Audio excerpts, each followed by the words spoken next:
28/10/2024 October 24వ తారీఖున నారా చంద్రబాబు నాయుడు గారి tweet కూడా అది కూడా ఈనాడులో వచ్చింది.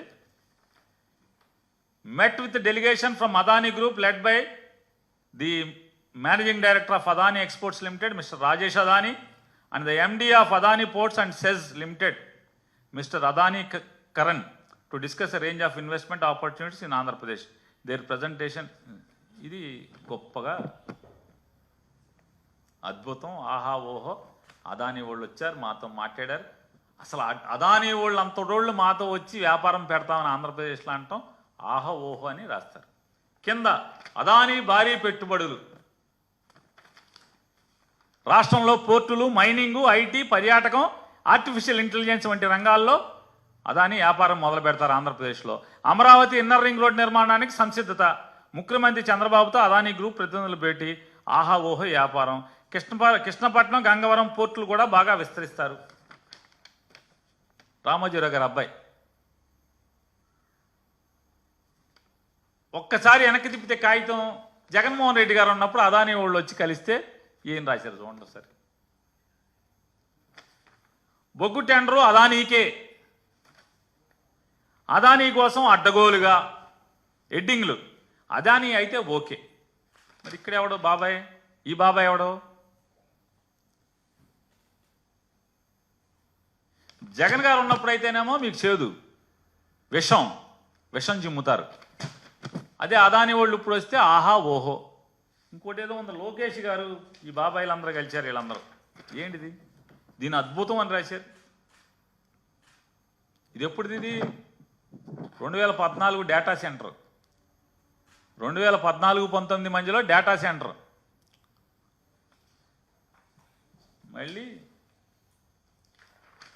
కొత్తది డేటా ఏపీకే,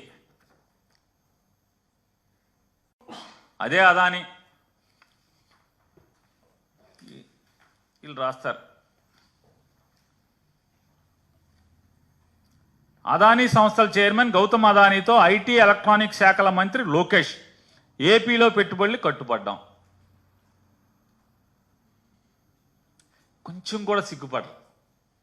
అరే అప్పుడు అలా రాసామే, ఇప్పుడు ఇలా రాయిచ్చా, రాస్తే ఏమని అనుకుంటారేమని. ఎవడేమనుకుంటే నాకేంటి, సిగ్గిడి చేశాం. విశాఖలో క్లౌడ్ సిటీ. అదే జగన్మోహన్ రెడ్డి గారు ఉంటే అదానీకి 60 ఎకరాలు.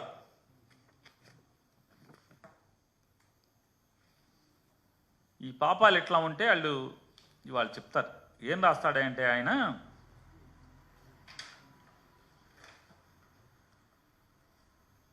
జగన్మోహన్ రెడ్డి గారు ఏది ఈనాడు పేపర్ ఇదా,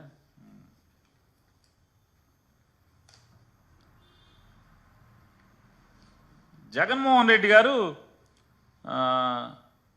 లంచాలు తీసేసుకుని ₹2.49 యూనిట్ కొంటామని ఆ ఒప్పందం వల్ల 25 ఏళ్ళు ఒప్పందం చేసుకున్నాడు. ఆ ఒప్పందం చేసుకోవటం వల్ల ఆంధ్రప్రదేశ్ రాష్ట్ర ప్రజల మీద 1,10,000 కోట్ల రూపాయలు భారం పడిపోతుంది.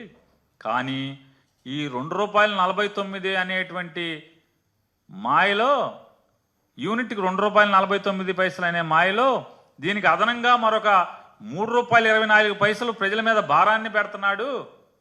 ఎట్లా అంటే అక్కడి నుంచి వేరే రాష్ట్రాల నుంచి విద్యుత్ ఇక్కడికి తరలించడానికి ₹3.24 అవుతుంది.